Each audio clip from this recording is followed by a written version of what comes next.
This is 400 seconds per podcast. Compact conversations with extraordinary women leading hope and change in the climate crisis. I'm Chris Fittick.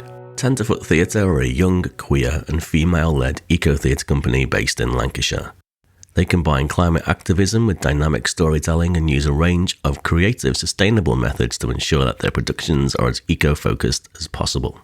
In this episode, Ellie Sammer asks them about the idea behind their formation, why performance is important in tackling the climate crisis, and also about the power of audience response. So what inspired the formation of the company? So Tenderfoot Theatre was formed in 2019 and we were a bunch of students at Edgehill University at the time.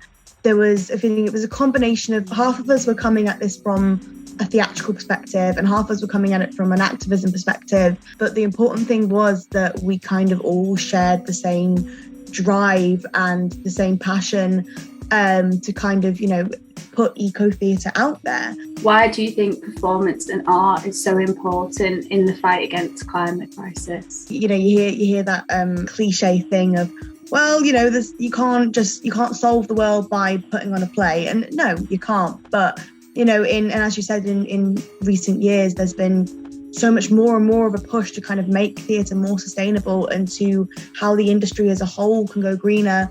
And that's great. We welcome that with open arms. But I think you find a lot of the time as well that the bigger resources that give you advice on how to do this and that are the more accessible ones, sometimes when you actually look at the details of them, it's like, oh, you need a building, you need somewhere set up, you need advanced funding. And so we feel that like with our platform and the way that we perform and the way that we kind of use these sustainable methods, we're very open about it. We want to be completely transparent and we want to show people that you can do it. It's just about baby steps. Secondhand and reusable things are probably your easiest and best way forward at the moment.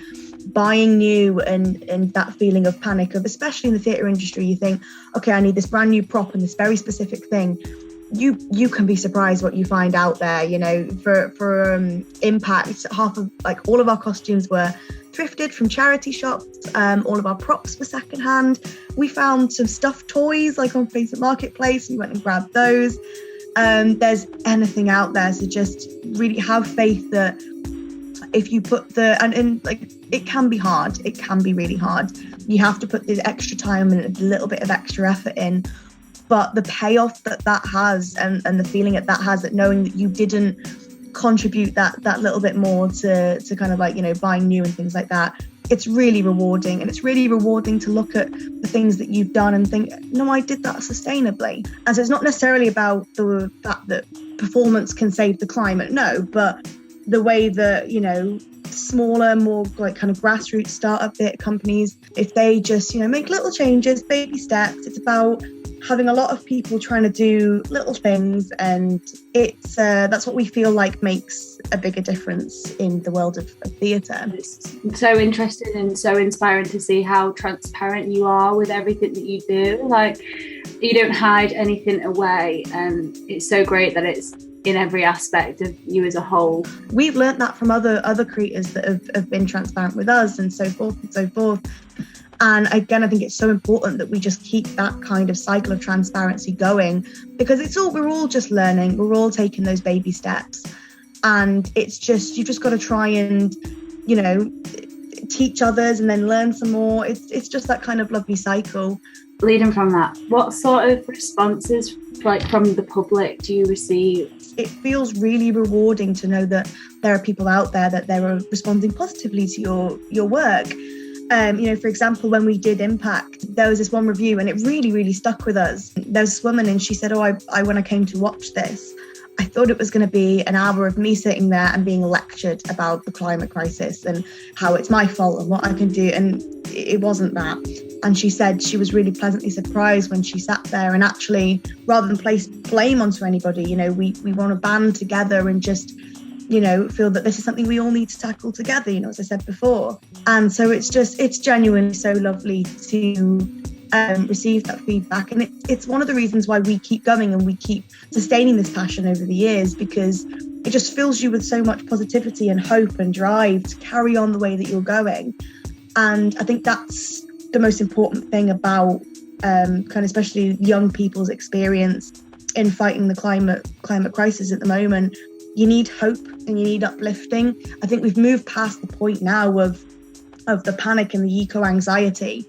And yeah, we just want to uplift people and let people know that it's okay, it's going to be fine, but we do need to band together and do something. I think as well, like you were saying about with eco performance as a whole and anything activist as a whole, we get kind of shouted at for like lecturing, and I think it's so lovely that you've had the feedback of it being more of like a communal thing rather than like a lecture, because I feel like as the minute it becomes a lecture, the minute people switch off.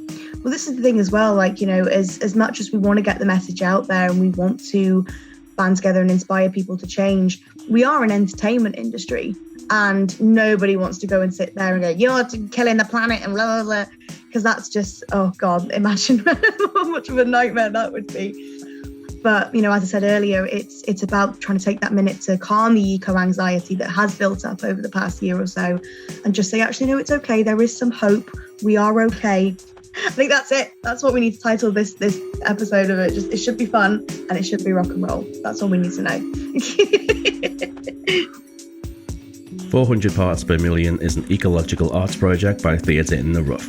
Join us online from the 26th to 27th of March 2022 at 400.earth, supported by Arts Council England and the PH Holt Foundation.